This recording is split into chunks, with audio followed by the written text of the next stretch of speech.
Good morning, everybody. TFIF. Morning, mates. Morning, Stel. Morning, I had a very weird dream last night. I dreamt that the ECB hiked 50 pips, and then the Eurozone data collapsed the next day. Imagine my surprise this morning. They hike, but they're doing QE. Yeah. Unbelievable scenes.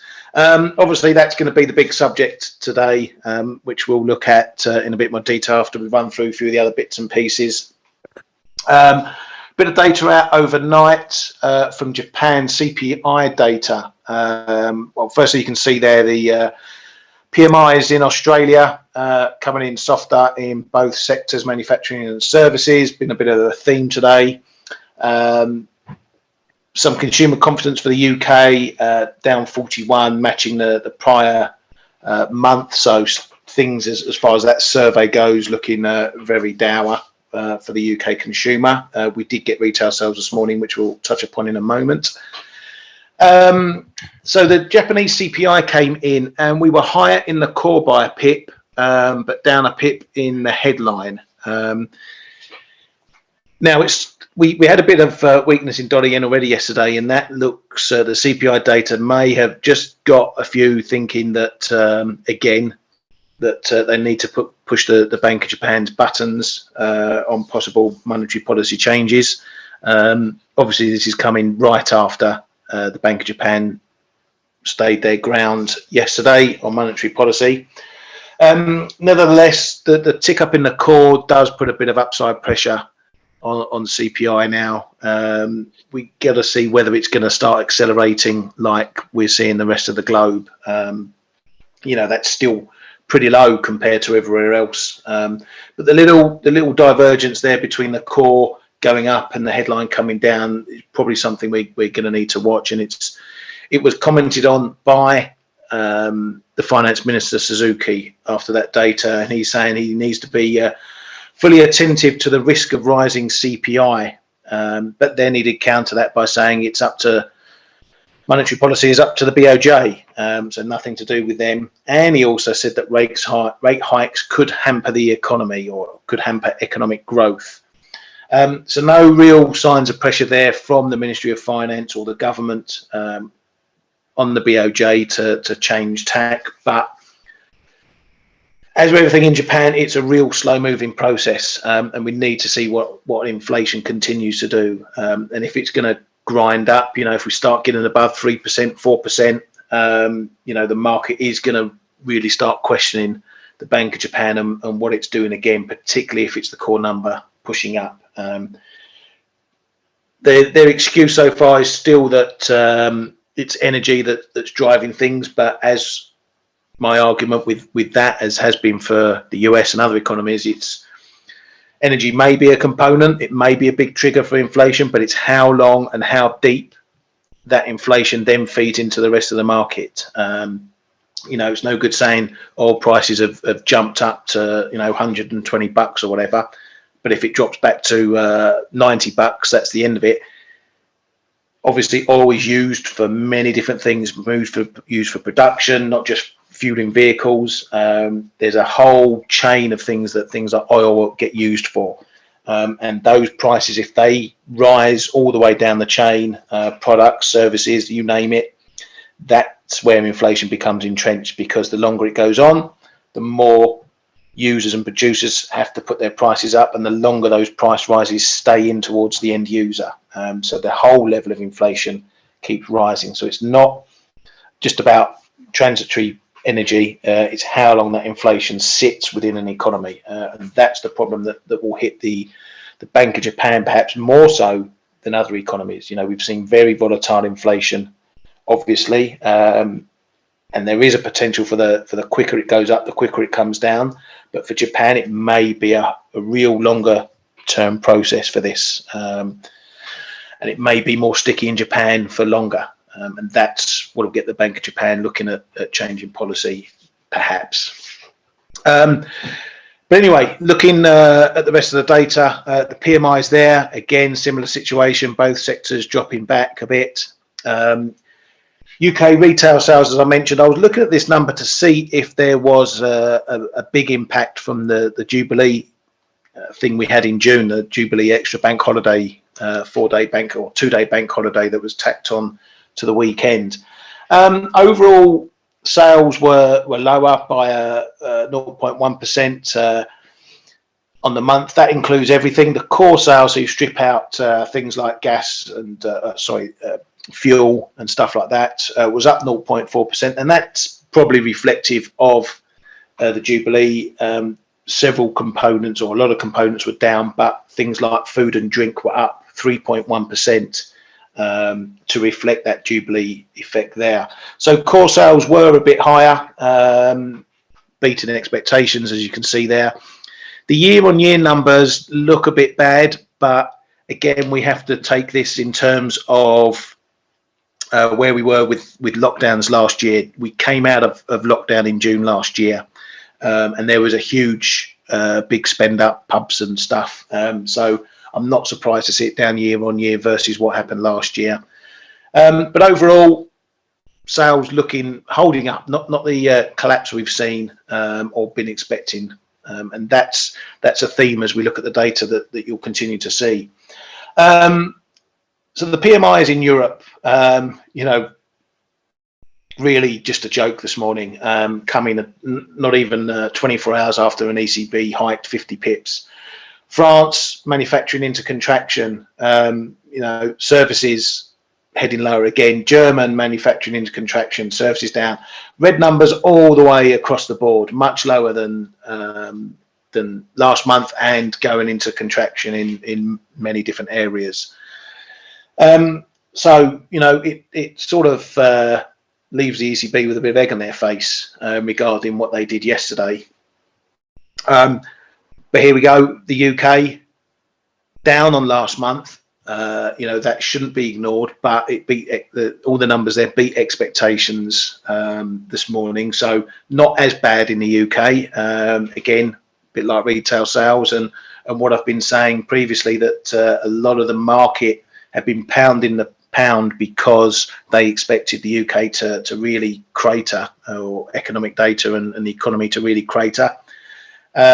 It's not looking right now the train wreck people were expecting. It's potentially a slow car crash, but it's not disappearing over a cliff edge right now. And that's something I've always said about the UK. People, particularly here, tend to go really glass half empty on the UK, and that often doesn't prove to be the case.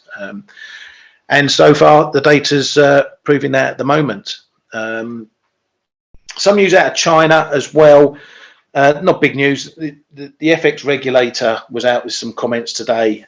They see yuan depreciation versus the dollar less than they are seeing it versus euro and the yen. Obvious reasons there. But they don't see any obvious appreciation or depreciation expectations. And they expect the yuan to stay reasonably stable. Stay stable at a reasonable level in second half of the year. So basically, taking a wide view of that, that means they're not really putting any great expectations on moves in the yuan from these levels. Now, as we've seen for a while, and what myself and K-Man have been trading is, trading really between this area, this band here, down into the mid to low 66s, up into the 678s, 79s, 80s. So these comments haven't really put any pressure on this currency either way. They're happy where the levels are. That really is going to potentially give it the room to roam within these levels.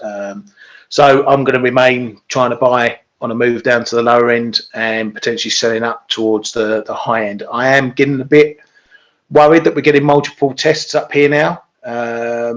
This is looking a bit of a similar situation to Euro CAD when it was hitting support 134, 133.90.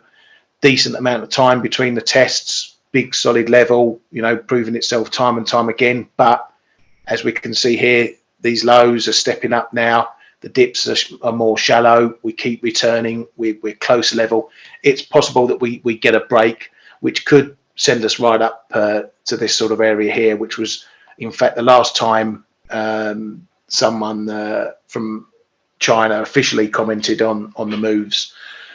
So I'm going to think perhaps about a break trade. I know Kay's in from further down up, I think this 673 area. So I'm going to be looking potentially for a break trade. I'm not sure I'll put anything on before the weekend, but we shall see. Right, we'll crack on to the ECB now, and I'll bring Stelios in as well, just after I've given my thoughts. So obviously they hiked 50. They gave into temptation, if you like, a bit of a surprise move. But as we've been mentioning on the Flow Show and Face, the expectation was greater for a 50 pip move than a 25. So the reaction wasn't a surprise that we didn't, shoot up a huge amount. We did go up sort of 80, 90 pips, which is a decent amount, obviously. But I was watching the top side here, 103.40, 60, and the downside parity didn't even look like getting close.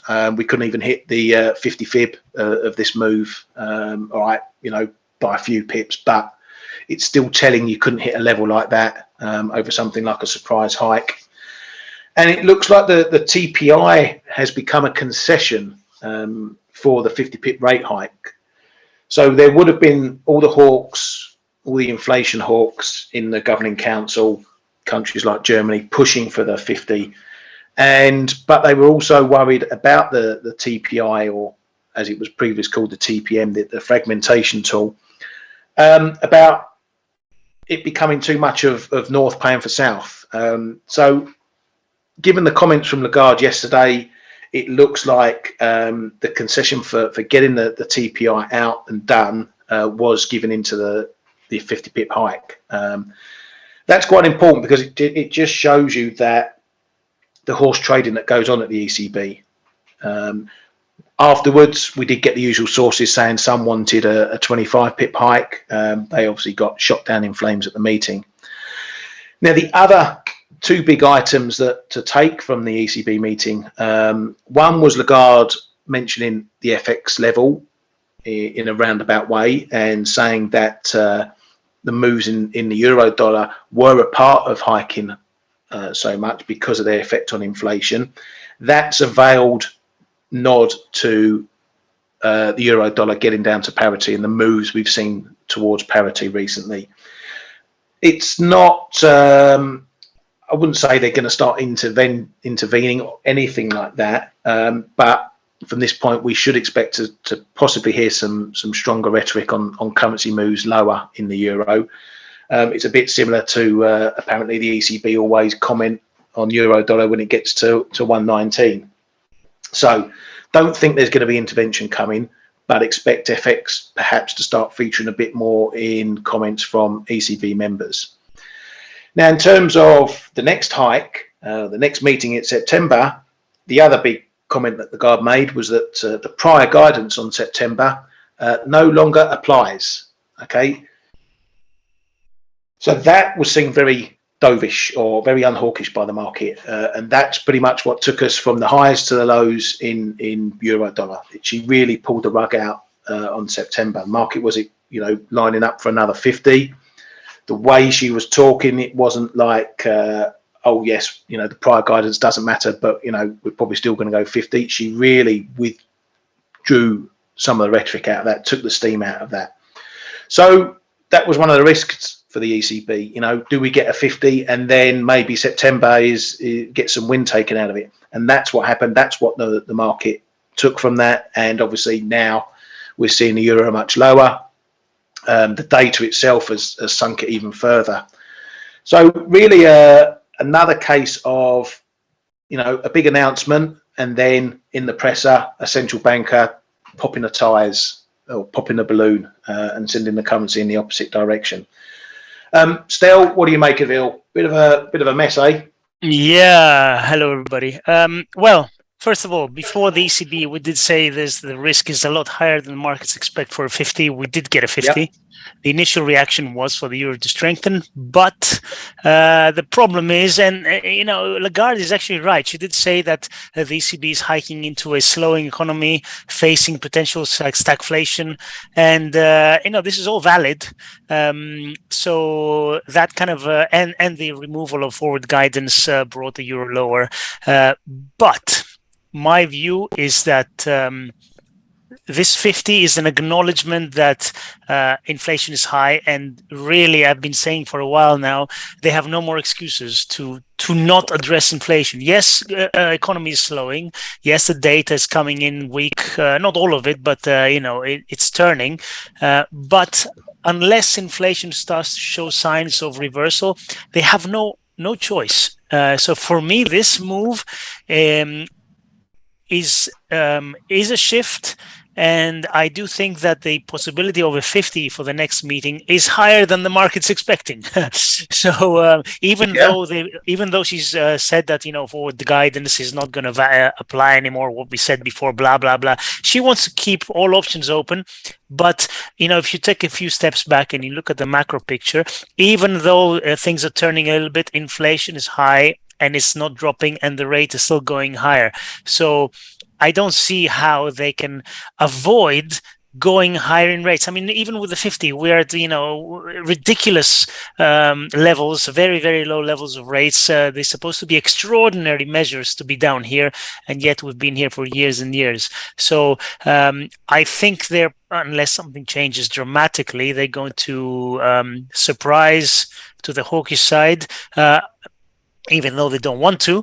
Now, if the euro starts rallying considerably, and by considerably, I mean if it goes back to something like 106, that's going to bring less pressure for them to act as aggressively. But the euro has been under pressure and probably will continue to be. But I think that there's more to come, and I think I stand by this, that I think they're going to surprise to the hawkish side again, whether they like it or not. And that's why I think the risk reward for the euro dollar is still to the upside. Now we do have two pretty clear levels now on the euro dollar. 102.8 is one, and then 103.5.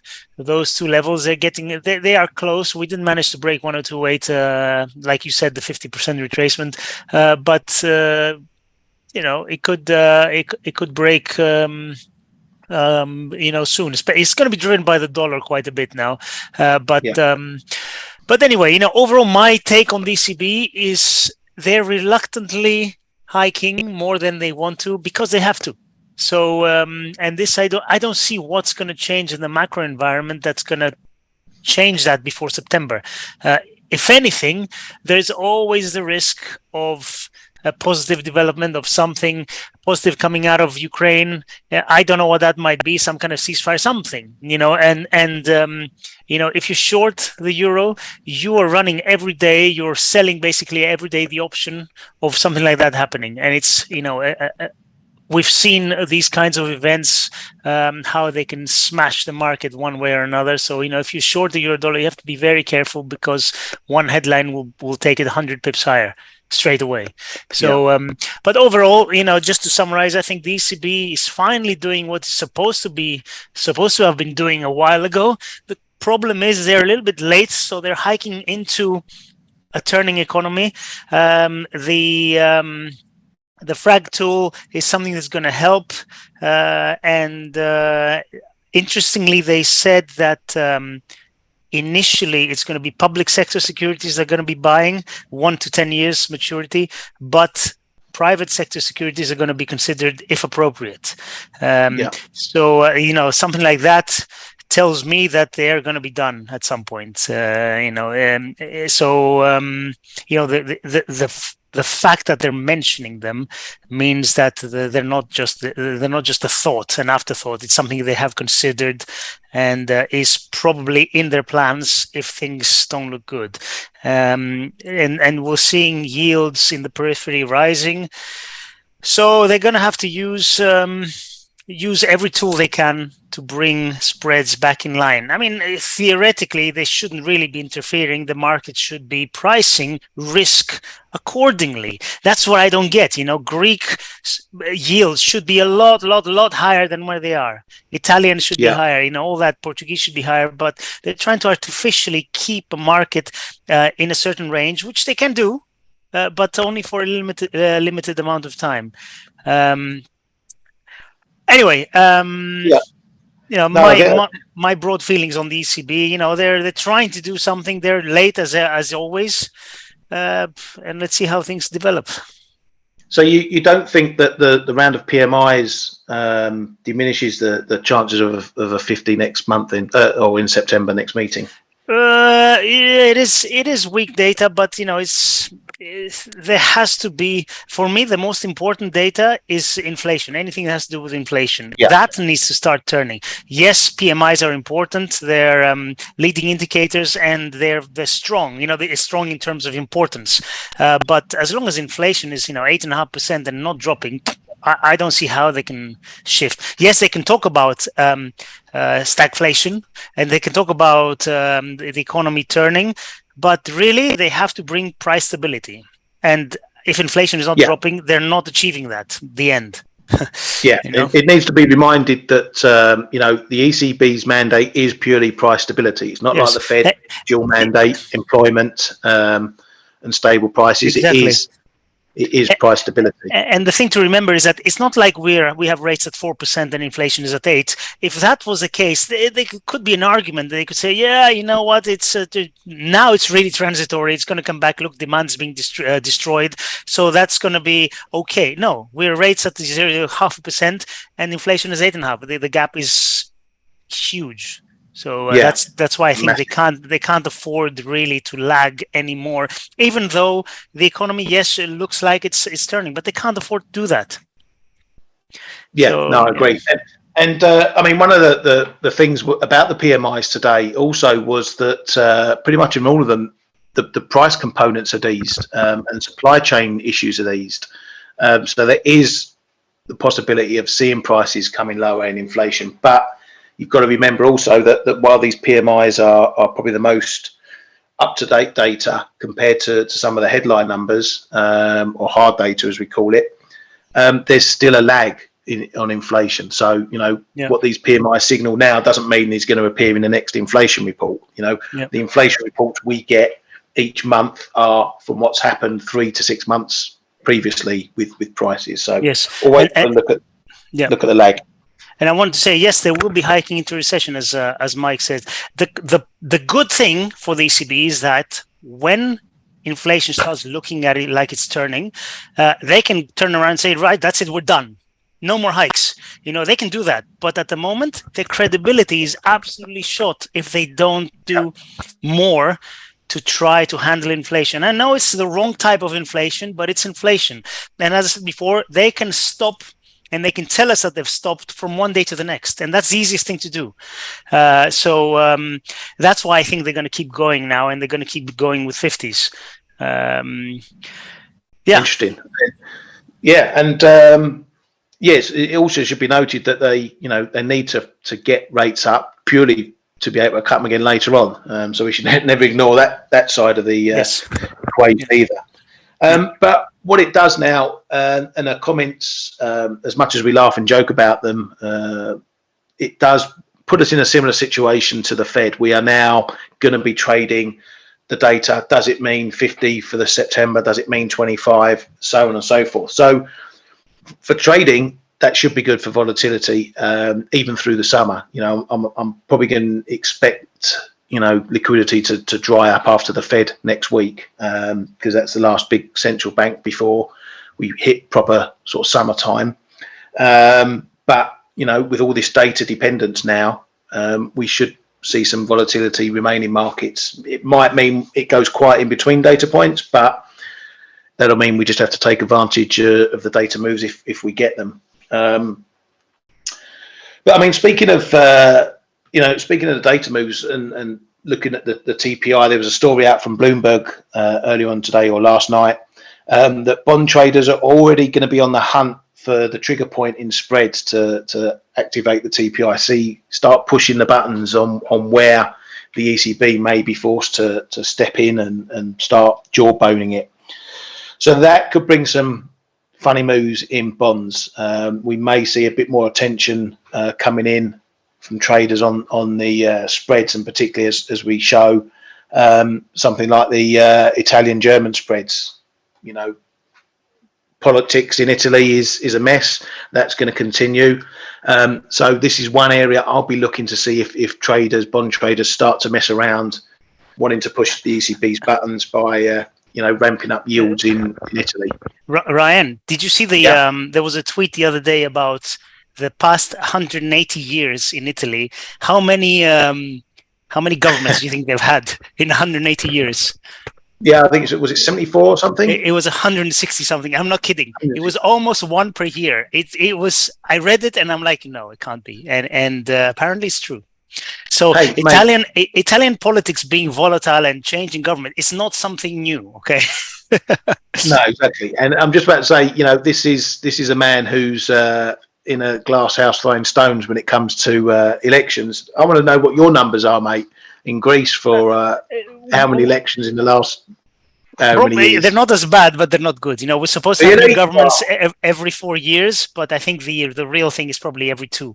So every couple of weeks during the crisis, if I remember correctly. Yeah, that's true. That's true. I remember there was I don't know if it was the government website where they used to do the live map of the election. So you had all the picture of the seats, and they would all change colour as the voting came in. We all used to watch that over the Greek elections, and then a week later we'd watch it again. Funny times, as I say. Yeah, so many governments, and somehow they manage to be even worse every time. Yeah, exactly. That's politics for you. It hasn't got much better since then, I can tell you. So let's look at what's gone on. I mean, yesterday I didn't actually do anything over the ECB. I had my levels set as I voiced on the show and on Face. I was looking to see if we got any big moves. I was looking really for the stretch points. Wasn't quick enough to get in on any of the action in between here on the 50 surprise. It had already gone by the time I'd even got my finger on the mouse to trade, so I wasn't going to chase it. And then, the comments from Lagarde really just started messing things up. And it just became, I'm going to sit on my hands, jumping from the highs, going to the lows. It was just becoming a little bit messy for me. And I don't like trading things where I haven't got a handle on what's going on. Obviously, this morning, it's a bit clearer because, take everything that happened yesterday and the knockdown on SEP expectations by Lagarde, and then throwing in the data. Okay, I think every man and his mate are going to want to be short in any rallies in this one moving forward, especially into the Fed next week. So from here, I'm going to be watching the levels again. I will have more interest in the shorter term levels, like Stelios mentioned, up at this 102.80s. We've got a bit higher on the volatility, but it's largely had a triple top now just on the short term. From here, it'll be a stretch, I think, to see it get higher unless there's some big news for the euro or for the dollar. We've got, I think we've got the PMIs later, the US PMI later, have we? Yes. Services PMI, right? Yeah. Yes, services PMI and manufacturing. So it's a flash number, so we get all three. So that could be something that, if it's bad, could give euro dollar a little lift, and I think rallies in euro dollar are going to get hit pretty hard from now on. So I'll potentially be looking at that as a possible way of getting into a short, because of my bias is now short, at least in the short term.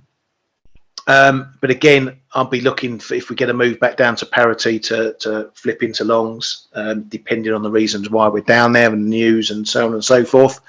I still think technically it's going to be a solid level, and we'll see how we get on if we get down there. But round about now, I'm not inclined to do much right now. we'll see what the price action brings. Let us know in the comments, please, if you traded it, how you got on, what your view is of the euro now. I want to hear what you guys and girls think. Gives us something to talk about. So let's have a look there. I saw a question from Mike. Would it be foolish for anyone to short dollar yen before next week's Fed meeting? Okay, so the market is going to look ahead to the Fed next week, obviously. I don't think the expectations are there for a wild meeting. That all happened last week, you know, when we got the Bank of Canada hiking 100 and then everyone drawing that comparison across to the Fed, or those expectations across to the Fed, and we had all that blow up about the Fed possibly hiking 100 pips. That got shot down by some of the bigger hawks at the Fed, Bullard and Waller. So that's really brought things back down to the expectations are around 75 pips, which we know the Fed was looking at anyway. So as far as expectation goes, we know they're likely to go 75 next meeting. So there's going to be no shock if that happens. So I think there's little upside reaction in something like dollar yen on that. Obviously, don't know where we'll be by the time we get to the Fed, but for the initial reaction on the announcement, I don't think there's going to be any upside there, or much upside there. It will all depend on what the message is from the Fed. And again, it's all about the path. Are they going to continue 75s? Are they going to, you know, tail it back a bit? Are they going to comment on the data? Which by and large, compared to everyone else, has been holding up much better than everywhere else. And again, this, for investors, gives you a sense of where the money wants to go. Money will always flow to where the economy is doing better. And, you know, if you had to pick from Japan, the US, Europe, the UK, wherever, you look at the size of the economy, the US at the moment is top of the pile. And while that remains the case, it is going to get the inflows from investors because they want to see, if a central bank is raising rates, they want to see that it's raising into a decent economy. We know the jobs market is still strong, but that doesn't mean they're going to hit problems. But in terms of the Fed next week, yeah, I don't expect to see huge upside on the announcement. I prefer still to play this from the short side, purely from the Japanese perspective. Those comments from Suzuki the other day, last week, still playing on my mind, still in the back of my mind, that they're seeing speculative moves. I would have loved to get a move up in dollar yen up to this 139 yesterday, maybe even higher. Wasn't to be. So again, I didn't do anything. Downside happened overnight, so nothing I could do about that or look to trade it. What is pretty significant is that we busted through this area here, this prior support and resistance area around about 137, 10, 15, call it. But we held up at the big figure, pretty significant. What this does, again, it just sets the ranges again, just tells us, okay, we've got another point to watch. After that, we've saw a bounce, come back down again, and here we are. You know, it can't quite get back down to that prior level. So buyers down here are protecting that area. Are we going to see a little bit of movement around here? This 80s area becoming a bit wishy-washy, may have to look to take that line out or withdraw it. It's not even really looking pivotal at the moment. So it could be I need to pull that out and start redrawing where the range may start developing. Again, it's a bit similar to price action we've seen before. Going backwards, obviously you can't 100% look at prior moves and think that they're going to happen again. But again, we've hit a top, had a decent retrace, hit a top, retrace, top, retrace. You know, you get the picture. So what we're seeing here, we're just starting to see a bit of a downtrend forming. I'll just stick some lines in there just to show you what I mean. They're just going to be fairly rough. It's more just an indication of direction rather than any, oh, come on, get in there. There we go. So a bit rough and ready. Oh, that is rough and ready, isn't it? Let's get that there. Right. So pretty much you can see we are just starting a little downtrend here. So that needs to be watched. Oh, dearie me, my drawing skills today. Get up there. Right. There we go. Drawing on the fly. It is Friday after all. So yeah, we are developing a bit of a downtrend here. You can see that if we look back, how sometimes it's a bit of an uptrend, sometimes it's a downtrend. So it just, for the short term at the very least, it just tells me where we're likely to see prices. So if we're coming up towards this sort of area, we could see resistance coming in further down into some of the prior levels, 136, 70, 80s perhaps is going to be a level to watch if this carries on moving. And I just want to see the range develop. But my bias is still to be on the short side. And, obviously 137, 40, 200 pips higher. It's unlikely we might see those highs anytime soon, given what we've got coming out data-wise. It's going to need to take something, I think, to send us that much higher. Maybe something out of Japan, maybe something out of the US, maybe some super hot data. But rally selling is what I'm going to be looking at from now on in. But I'm not inclined to really get messed around in the middle here. I'd want to see something at least up to these prior highs to start scaling in. So sorry, Mike, just in terms of the Fed, no, I don't think it's a bad idea to be on the short side going in. Obviously, look out for the knee jerk on the Fed decision next week if you're short into the meeting.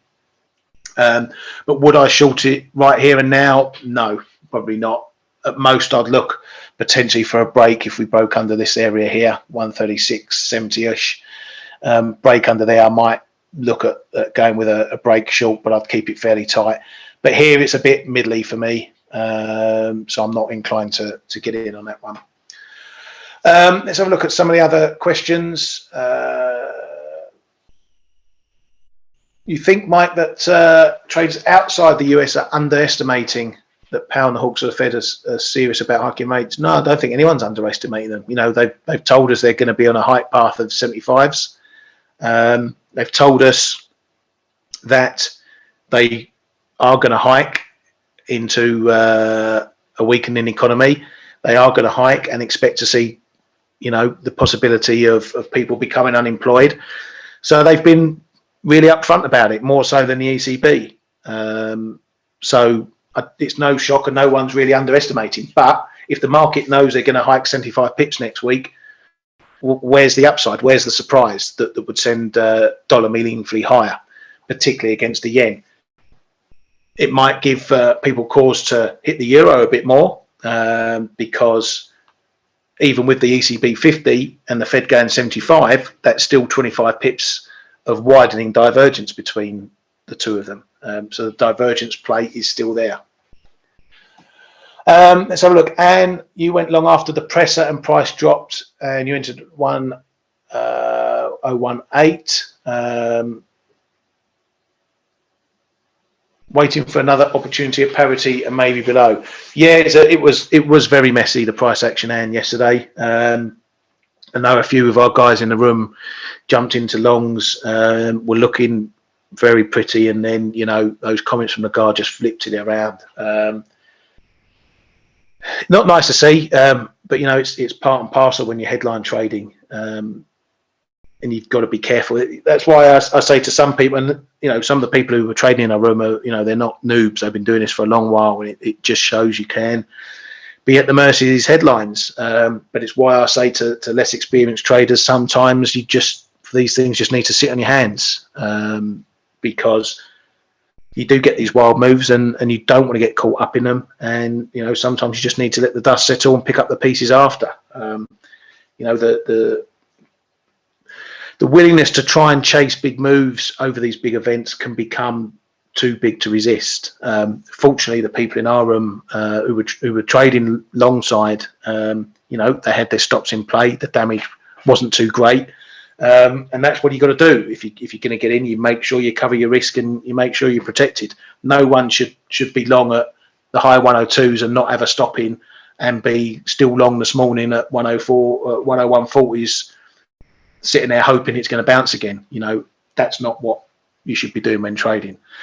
So yeah, it was tough yesterday, and that's why I sat in my hands. I just didn't want to get involved. And we're going to do it all again next week as well. But yeah, pick your levels now. You know, I said before the event, pick your levels, do your homework, pick your levels that you have a bit more confidence in trading against. Mine were these red lines, way up here, way down there. In between, I'm just going to sit here with a popcorn. But you know, people made money as well yesterday, and that's good to see. That's what we want. There's always two sides and two ways to trade. So Euro is Arif. Euro is headed to 88 cents versus the dollar. You're going to be a buy down there, Arif? I think it's going to take a lot to get it down there now, particularly now the ECB have started mentioning the FX level, and they are on a hike path. It's going to be a big test. If we get a move down to that parity level, it's going to be a big test. But I think it's going to take something. You know, if inflation does start pulling back large, we do see big pullbacks in inflation, it's going to mean a top for rates. And if that doesn't happen also in the US, then yeah, I think you're going to find the parity level under pressure, and the next break might be a big break. Right. By the way, Ryan, what else we've got going? Can you hear me? Yep. Hi, mate. Sorry. Yep. Sorry. There was a headline. Chancellor Scholz said that the higher gas prices will be passed on to consumers from the 1st of September or October. So this is not good. You know, he said energy prices, higher prices, are going to be felt by everybody at some points. Yeah. There will be relief measures, but the higher gas prices are going to be passed on to consumers eventually. Yeah, they've been saying this for a while now, and also that's something to bear in mind for the UK, because we had our price caps raised. We had energy price caps here in the UK. They were raised in April. Prices have been going up anyway, but that caused a huge jump, and they're going to be raised again in October. So as far as, at least from the energy perspective, inflation isn't going to come out quickly. In fact, it's going to have more pressure on those periods. And as Stel says, September, October, it will be for Germany. I think there's other countries who are doing similar, so it's going to be more widespread. Brian's still asking about the size. You know, I was going to say, such a nice thing. You know, this webinar, we talk about all sorts of stuff. Brian has an issue with the size of the screen for some reason. And, you know, all these people are writing, oh, you try this, try that. It's fantastic. Eventually, I hope you get it to work, Brian, but really you should be able to see the whole thing on the screen. Yeah, I mean, I can't fix anything. As far as I can see, let me bring my zoom down here. No, it's not your setting. It's yeah, but I'm just trying to see if there's it. You know, I've got some buttons up here that change the zoom and whatever. Yeah. So I don't know if you tried those, Brian, but maybe you've got the speaker view. Like you can see, Stelios is the big screen here, and my little preview is just up there of what I'm sharing. So I think you might need to again change your view settings, because it must be something you're in, my friend. As far as I'm aware, I'm on full screen. You are. Yeah, I'm not sure what that is all about. But what happens, Brian, on my side is when I stop sharing and someone takes it over, I've got to reorientate the screen yet again. Or maybe you've got Kaya's favourite in Zoom, and I'll just be sad about that. And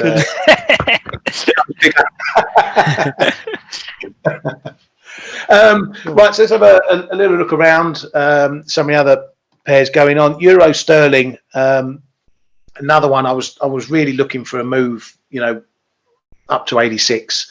I think I might have missed the boat. And again, I'm for those that may not or may have just joined the show recently, I'm long Euro sterling, playing the divergence between the ECB and the Bank of England. I'm getting a bit concerned about my carry costs now, because they are, you know, ebbing away my profits and the margin I've got in the trade.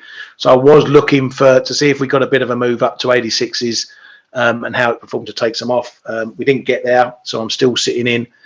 I'm maybe going to look at now taking this off for the summer, or at least reducing the position right down, because if nothing's going to happen between now and September as far as the ECB is concerned, and it's the 4th of August till the next Bank of England meeting, I'm just going to be sitting here bleeding money, and I don't like bleeding money.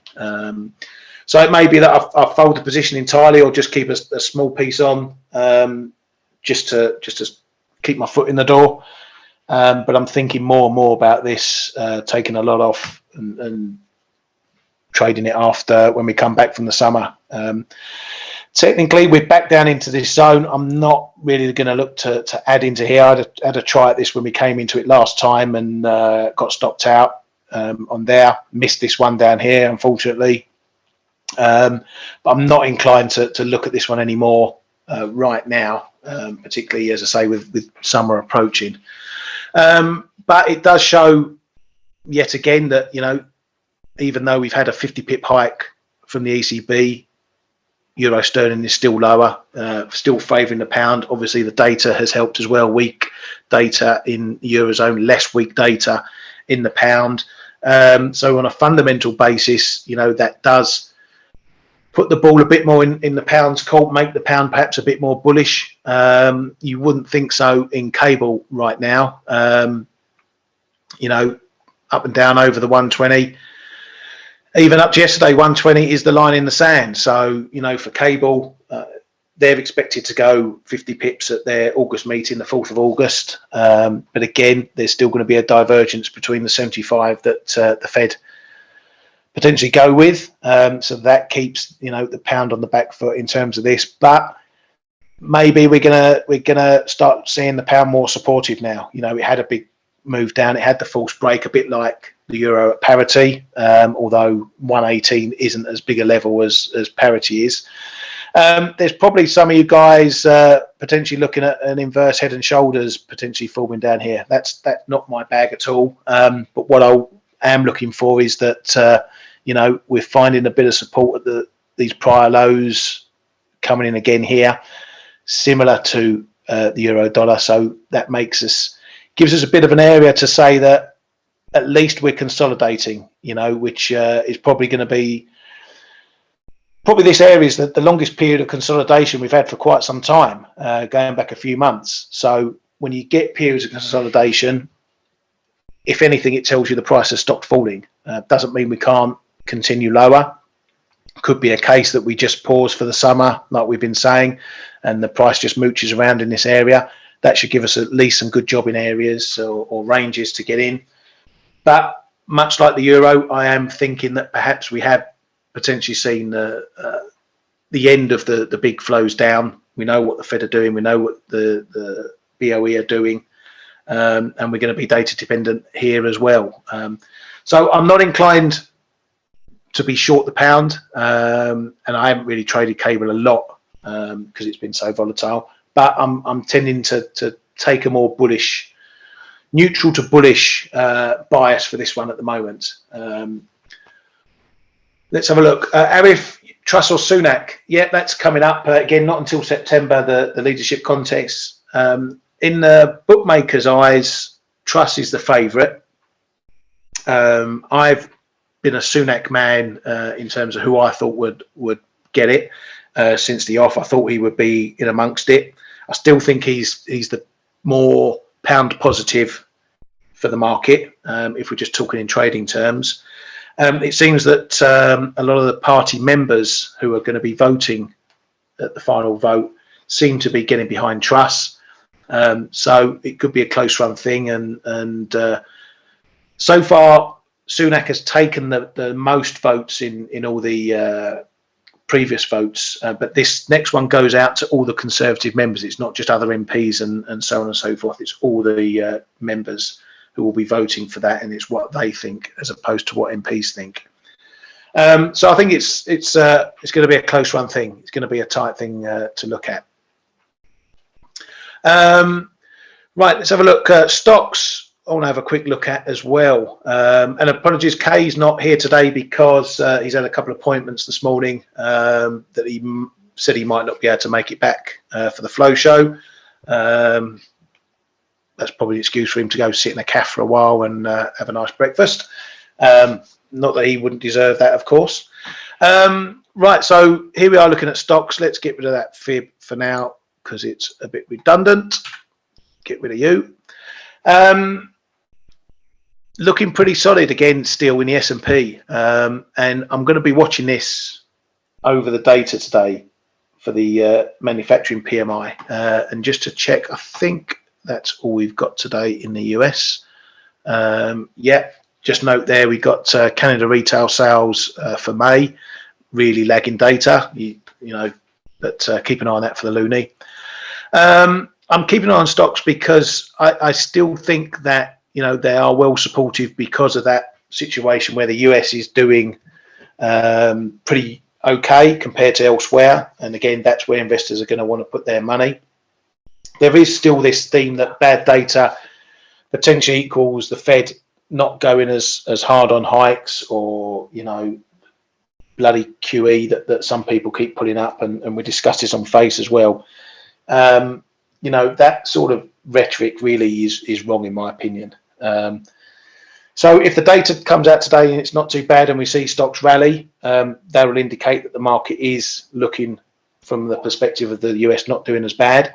If the data is good but we see stocks drop, that again will tell us that we're playing this Fed, will they ease in a recession or not hike as much? And it's that sentiment, that bias, or that wind that's blowing in stocks will tell us which way it's going to be trading. Whether I'm right and it's trading on the economy, or whether I'm wrong and it's trading on the central bank and whether they're going to ease or not. So from here we're creeping up. We hit the 4,000 level. A lot of eyes, and I know Stellos is one of those eyes, up at this 41 level. What do you make of it, Stel? Are we going to get up to 41s? And are you going to have your? Are you going to be selling as much as you can? Well, I do think that the short-term move is going to be to head that way, and I think that that's going to be 41.50 is going to be a very nice area to sell. I'm personally going to do it, but with a pretty tight stop. Yeah, for weeks and weeks, I've always said, you know, I think we're going lower. Remember, Blake's been asking us all the time, where do you think the next 200 points are? This time is the first time I said I think we're going higher. So that's what I think. Now, the question is, you know, how do you timing? What do you do? I'm personally going to be selling around 41, maybe 41.50, but pretty tight stop above those highs. You know, and we see. Yeah. Yeah, and also, you know, I'm not a one-trick pony. You know, I have a bearish, I've had a bearish bias for a few months now, and it's been the right call. But you know, there will be bear market rallies, and I think this is one of them. Yeah, and my only fear with this is that a lot of people are looking at this 41 level, and when you get so many people talking about it, that's when you tend to get a blow through, because traders will say, right, well, we're going to take you through 141 and we're going to take you through all your stops, and then we're going to pile into shorts, and then it reverses. Yeah, it happens many times, but look at this example from gold yesterday or the day before. Yesterday, was it? 1680. We've been talking about that for ages and ages and ages. We hit it and we bounced straight back. So, you know, sometimes it works. Yeah, I can't. Where's my gold chart gone? I've got gold blindness. Where are we going? There we go. There you go. I mean, that was, and if you zoom out, 1680 was, you know, the level. If you go back, it's some lows from months before, or years, a couple of years. Oh, there you go. Yeah. I mean, it's worked like a charm. Yeah. Anyway, let's see. So for the S&P at least, you know, if we are going to get a move up to 41s, I'll be a bit wary. If you are thinking of shortening it up there, maybe go a bit wide on your stop, reduce your trade size, maybe, you know, even go as wide as having a stop above 42, because if this does become a big target, and people want to, you know, take it out properly before they turn short on it, you've got to be careful for this. You know, you don't want to be, you know, as I say, shorting at 4100 with a 10 pip stop. That's probably not going to cut it. Yeah, and remember, we have the Fed next week, right? So that's gonna. And we have the Fed next week, yeah. So just be careful of that. And you know, this, I'm just saying this from experience of watching these types of price action and these types of moves. It's a big level, a lot of eyeballs on it. You know, you want to try and stay in the trade, but without increasing your risk too far out your comfort zone, just to grab a trade. And, we've also got, there's a psychological aspect to trading things like this. 39.85, everyone would love to short it right now at 41. But what happens if you get a sudden move up there to 41? It can affect your psychological aspect. You're thinking, oh, why has it shot up high? Why has it shot up so fast to 41? Am I less keen to short it now? So that's why, fine, sitting here, looks like a great technical short up here at 41, but you have to judge the move at the time. Ask the question, why are we at 4,100? Is it something that I'm happy to get into a trade, or is the news or the reason something why I probably might be better not doing the trade at all? So we'd all love to short it now, but we can only judge it when the price gets there at the time. And that's where we have to deal with the psychological aspect on it. Ryan, sorry to interrupt. I actually have to run. I have to go to a funeral. So I'll see everybody later, okay? Yeah, go ahead, mate. Cheers, guys. Right, I'm just getting let's have a look. I'm just getting a hot message in from the K-Man on my phone. Let me just check in case he's going to pop in. No, he won't be able to make it today. Sorry, folks. So we'll have him back on Monday. Right, just looking at some of the other things around the grounds before I let you folks go and get on with your Friday. Another big reason why dollar yen has suffered has been yet another dip in bond yields. Not sure why this happened yesterday, to be honest. I wasn't really watching it amongst all the ECB stuff. Looks to be potentially a bit of part and parcel of just a general yield move. That is looking like it's keeping a bit of pressure on dollar yen. So that's another thing to look at there. Looking at the loonie. So we messing around this 129 area now. We had a move back above it yesterday. We saw that as we saw dollar yen running up again. There was a bit of the ECB pull here, just versus what was happening in the dollar as well. But we've soon come back below, and now we're finding 129 as resistance. So we have cracked the egg a bit with this move here, but it's come straight back in after the resistance here at 129. So again, we could see a little bit of range in here. Look to these sort of lows if we get a decent beat in retail sales. Might give you a bit of a scalp level to get in on. I might have a little look at that myself down at this 40-50 area of support. You've got to remember that Canada data is really lagging. They're doing May stuff, and the rest of the world is moving into July data. So the beaver botherers over there can't keep up with their data. But yeah, if we're going to see a bit of a quiet end to the week, just keep an eye on this range here, 129 to 128.50, see what we do there. Arif says 41.57 ES close above the weekly would be bullish, but you're right, ahead of the Fed, it's tough. Yeah, and anything up there, my line will be about 42 for that one. If we get above and hold above there, then we've got further upside to come. Right, guys and girls, it's Friday. I'm knackered. It's been another mentally draining week. I hope you have all done very well this week, made loads of pips. If you haven't, I hope your losses haven't been too bad. As always, if you want to come and join us in the Forex Analytics platform, if you have any struggles with your trading, you want some more in-depth advice where you can talk to all of us every day, me, Stel, Kay, whoever you want to talk to, you can come in. The rest of the group and users in the platform are all very open to talking and supporting each other. So don't feel alone when you're trading. Do come and check us out in the platform. Otherwise, enjoy the rest of your day. Watch the data, and most importantly of all, have a great weekend, and we shall see you on Monday. And thank you very much for coming to the show.